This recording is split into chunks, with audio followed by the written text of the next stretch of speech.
Hey, Quentin here. Welcome to the third part of the Self-Inheritance Starter Kit.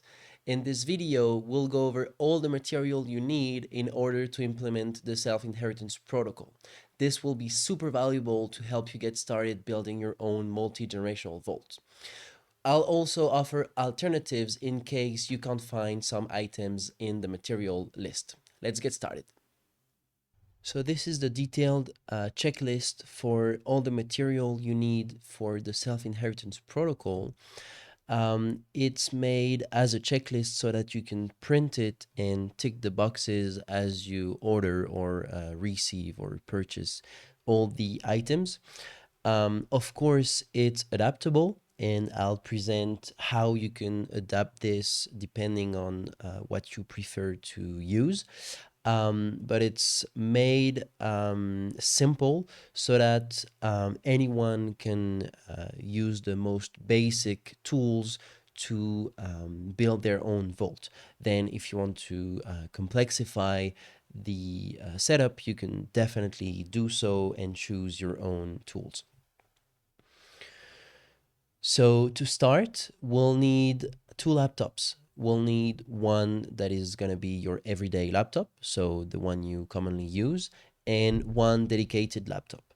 We do that so that we can segregate what we do with Bitcoin and what we do with common stuff. So, for example, on your everyday laptop, you will follow the course, and on your dedicated laptop, you will create your multi generational vault. We'll need a USB stick as well to install Ubuntu on your dedicated laptop. So that is for the computing stuff. The second category is signing device. I decide to use a seed signer for multiple reasons I outline in the course, but if you'd rather use other hardware wallets or signing devices, you're free to do so. You can use anything from Coldcard, Foundation, Passport, Ledger, Jade, Bitbox. You can use any hardware wallet or signing device. In my case, I decide to use seed signers. So with the seed signers, we'll need micro USB cables to power the seed signers, a power bank, and micro SD cards. And if your dedicated laptop doesn't have a micro SD card reader, you will need an adapter or a reader that you can plug into your laptop. So that's for the hardware, and then we'll have to take care of the backups. For the backups, so we'll have two categories. We'll have the paper backups and the metal backups.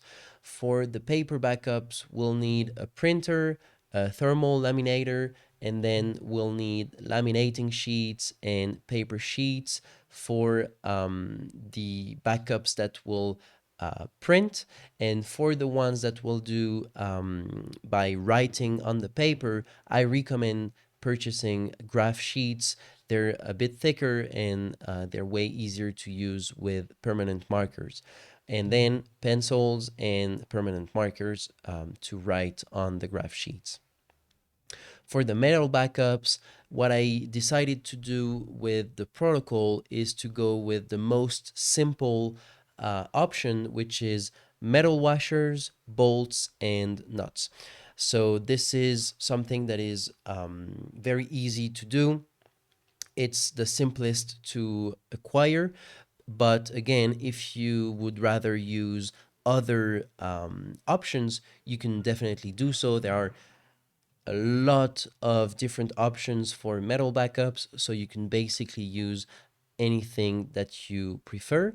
And in my case, because we use the metal washers, we'll have to stamp the the seed words on the washers. And so for that, we'll need a set of stamping letters and numbers, a hammer, and a blockmit jig, which is something that is made to stamp seed words on metal washers. And this you can buy on different online stores. Most of the times it is, if not always, it's 3D printed, and it's very, very useful to do the stamping in a right way. And finally, for the recovery packages, we will need colored envelopes for each of the items that we described in the previous video. So we'll need a black envelope for the seeds, we'll need red envelopes for the passphrase, yellow envelopes for the wallet descriptor, green envelopes for the recovery instructions, and pink envelopes for the signing device. You can change the colors. Of course, it's a color scheme that I found made sense for myself, but you can change the colors if you want to. For the envelopes, I recommend using poly mailers. They're plastic envelopes that you can seal on themselves. They're very practical and you can buy them in bulk for a cheap price. So I recommend that. And we will put all these envelopes into a bigger envelope, which is going to be the recovery package. And this recovery package can be a poly mailer as well. In this case, it would be a 10 by 12 or A4, and the envelopes would be A5 or 6 by 9. So you can either use poly mailers for the recovery packages, or you can also use tamper evident bags. And in this case, they would be transparent, so you can see what is inside, and you can periodically check that all the envelopes are in there and that they haven't been tampered. That's up to you. So that is for the checklist.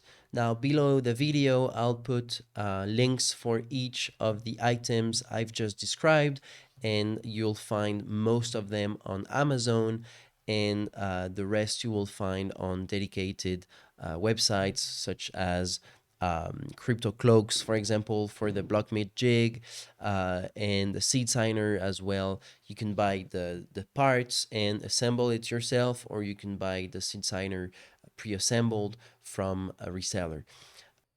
So you will find everything below the video. It's all in the list. You can click on every link and it will redirect you to the relevant item.